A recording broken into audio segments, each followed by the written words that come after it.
Chapter 8. Something's Off. In the great valley, Littlefoot strolled along, Sarah by his side.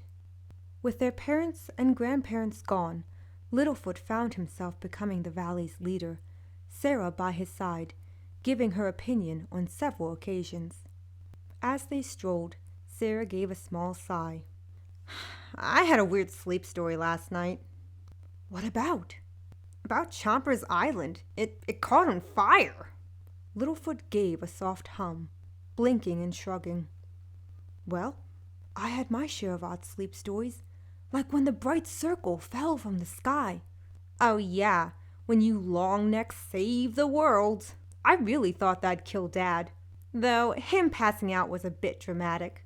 Sarah noticed Littlefoot's expression become serious, her brow arching. Hey, you okay? All of a sudden you seem off. Are you getting sick? 'Cause I don't want to have to go and get those night flowers for you. No, I'm not sick. It's just something seems off. A storm? Sarah asked, obviously not too concerned. She took a whiff, seeing only clear skies. Doesn't smell like sky water to me. No, it's not that. I don't know what it is. Don't tell me you got to go migrate again, because I'm not leaving the valley to go with you. Not like that, Sarah. Just that something isn't right. Besides, you were the one who came after me. Why did you come after me? No reason. I just didn't want to miss out on something amazing, that's all. Did you miss me? Was that it? Yeah, right. As if I'd ever tell you why I followed you. Brushing by him, she walked on. So, what is it you think will happen? A major earthshake? I'm not sure, but it feels bad. Bad? That's not a lot of information. As if on cue, a great herd of longnecks entered the valley. The three in front caught his attention, for it was Allie, Rhett, and Shorty leading their followers. However, there was an uncomfortable air that bad news followed. Allie, Rhett, Shorty, Sarah called, going over to greet their friends. Sarah, wonderful to see you. Allie smiled and leaned down, seeing her and Rhett's young scurry to Sarah. Auntie Sarah, Auntie Sarah! They surrounded her, climbing on her horns and enjoying being lifted up and down. Littlefoot, April, Jane, be polite and ask before climbing on Auntie Sarah. Rhett peered down at their young, who gave a sad sigh. It's all right. They can't help they adore such a strong three-horn like me. Sarah spoke proudly, feeling them tap her horns. Shorty, brother, why are you traveling with Allie and Rhett's herd? Littlefoot wasn't trying to be a downer, yet felt their arrival was possibly a bad sign, for each herd never came together, knowing their herds ate a good deal of green food, though there was plenty for all, Littlefoot told them repeatedly. There's strength in numbers. Shorty looked to the couple, who shared the same worried expression. Things aren't so good in the mysterious beyond. I thought they'd be fine given Red Claw's dead. Who killed him anyway? I'm not sure, but no one's seen him in a while. Maybe it was his age. He was getting up there. I mean, most of our parents passed. I can't see why he wouldn't kick too. Still, his absence did not bring forth good fortune, but rather the opposite, Allie said, looking at her young with worry. It's strange, but it seems entire herds are being taken out. Impossible! Who would do such a thing? Sarah scoffed, rolling her eyes. Littlefoot thought over the possibilities, brows pressed together. Still, that's bizarre for Sharptooth to attack herds. They only travel in packs of 3. Not near enough to take down so many at once. Yeah, you're telling me. Strangest thing I've ever seen, Shorty said. What matters now is that we're all safe in the Great Valley, Allie spoke, seeing the young worry.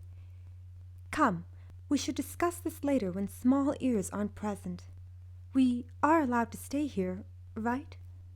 Of course, Allie. Littlefoot looked to Shorty. All of you are welcome to stay.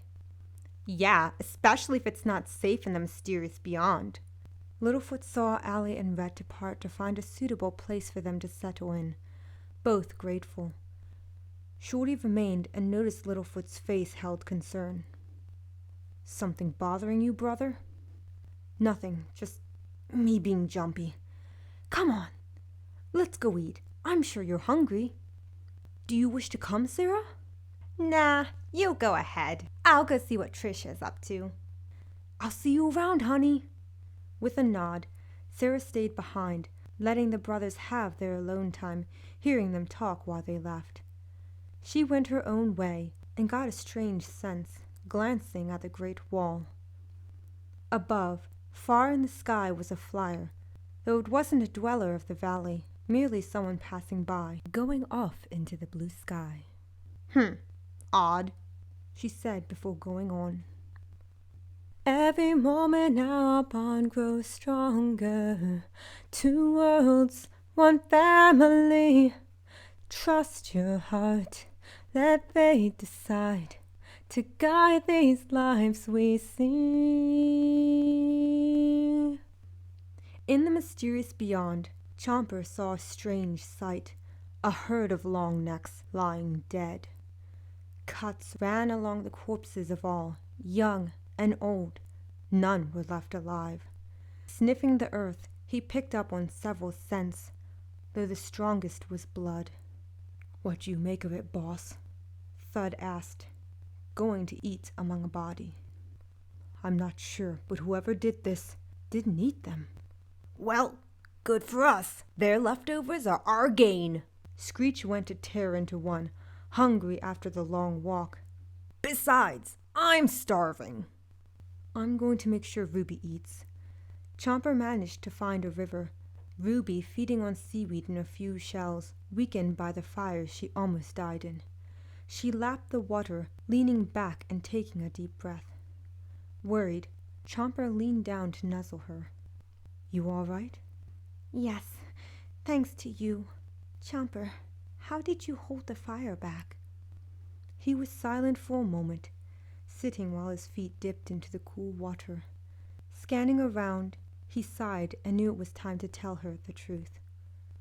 Ruby, I don't know how to explain this other than to blurt it out. Taking a deep breath, he went on. I was hearing a voice calling to me, and then I figured out I can move items with my mind.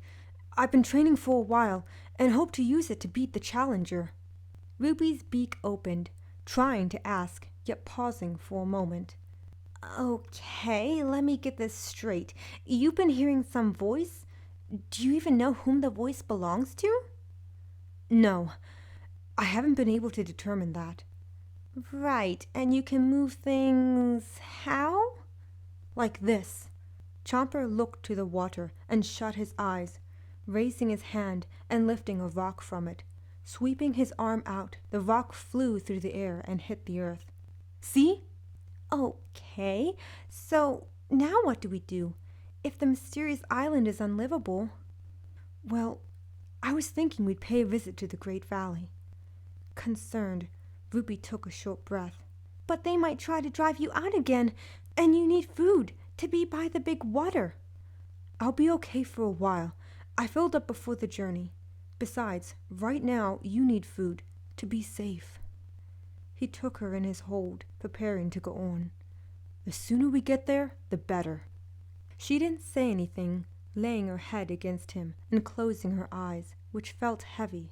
Screech and Thud remained by Chomper's side, knowing if trouble came their way, he'd be better off with their help. Chomper didn't eat upon the dead, ignoring his slightly hungry stomach, thinking they'd find a pond for him to fish in.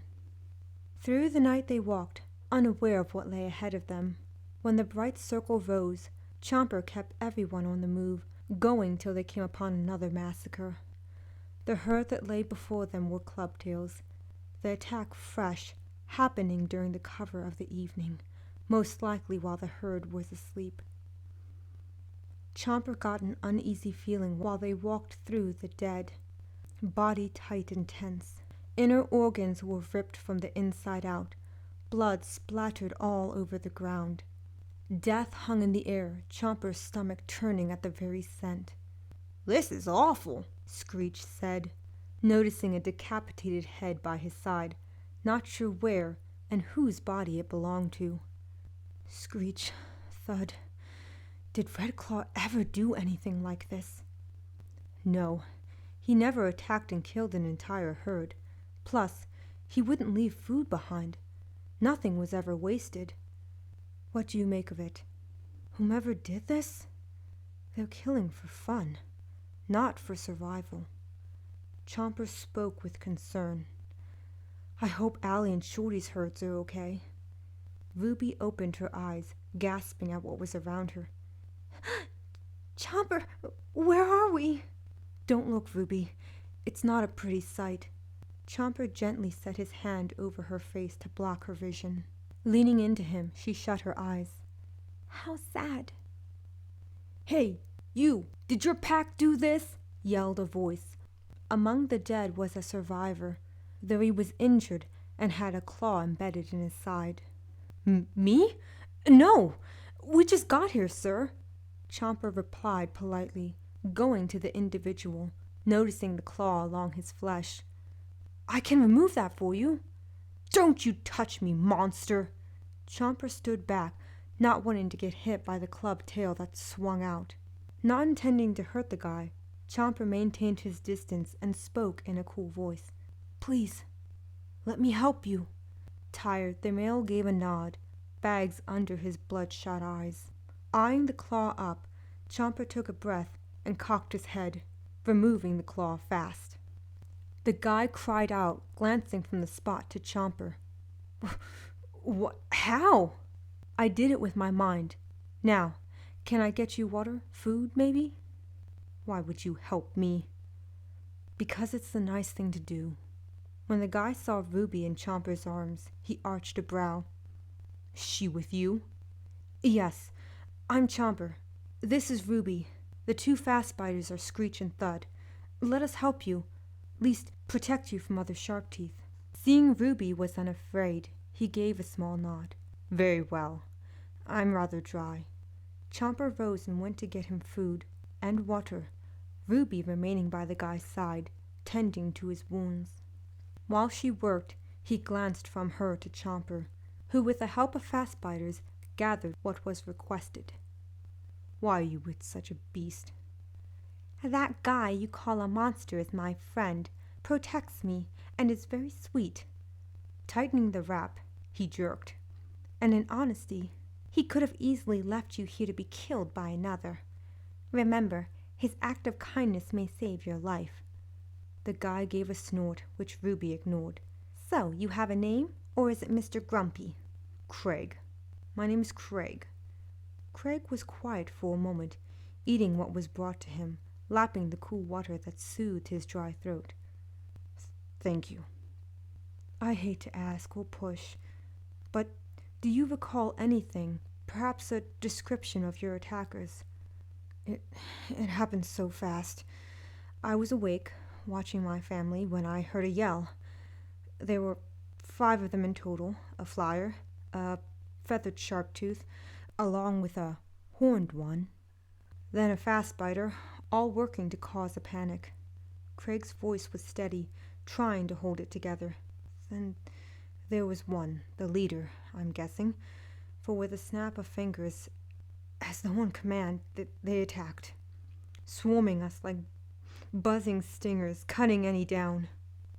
Ruby lowered her gaze, Chomper's eyes growing moist, hanging on to every word. They took out the weakest, then the strongest, and finally, the young. It was awful, the cries, wailing of death. I'm sorry, Craig, for your loss. If you manage to find them, kill them, make them suffer for their crimes. We're going to the Great Valley, and you can come with us, Ruby said, offering a kind smile. That sounds nice.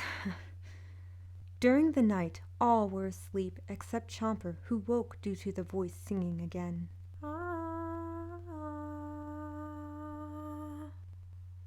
It seemed to torment him, even more the farther he got from the big water, knowing it wanted him to return. With a sigh, he saw Craig was awake, getting up to check on him or see if he needed anything. Craig looked to the sky, taking short breaths. "Tell me, Sharptooth, do you think I can survive the journey to the Great Valley?" "We can help you. I'll carry you if I must." "I lost everything. My friends, family, the love of my life. They're all gone, left for the great beyond." Eyes moving down, he looked upon his injured body. "What reason do I have to go on?" "Because they'd want you to. There's always hope. Let's be honest. You're here to stay with me till I die.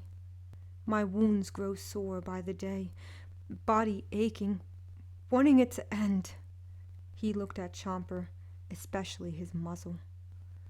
"All it will take is one bite from that jaw, and all my suffering will end." "Please, don't ask me to do that," Chomper spoke, picturing Kyle, his first kill. "I'm begging you. I don't want to live in a world without them. If you were in my place, lost it all, wouldn't you want someone to end the pain, the ache in your heart?" Chomper saw Ruby, knowing if anything happened to her, his friends, yes, he too would wish for death. Okay, I'll do it." Thank you so much," Craig said, tears of joy running down his face.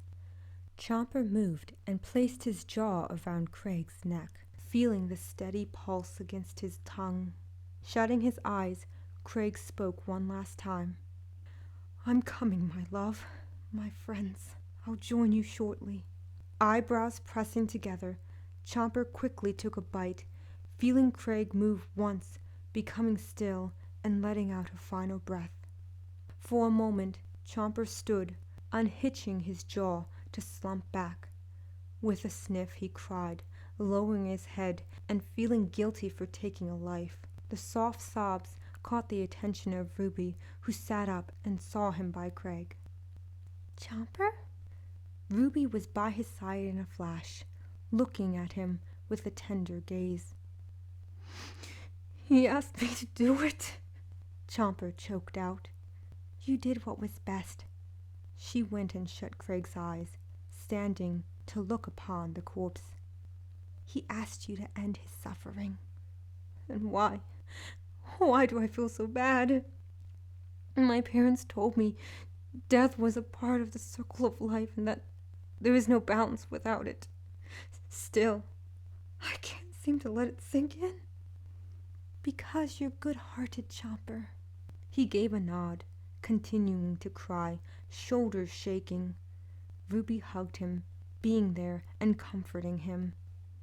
It'd been a while since he tasted the blood of a plant-eater, angry at himself, for it wasn't the worst. It tasted rather nice. That was what made him upset, the fact that his mind told him the opposite of what his heart did, that those he killed were delicious, were food. When Ruby went to sleep, he ate his fill and slept with a guilty conscience.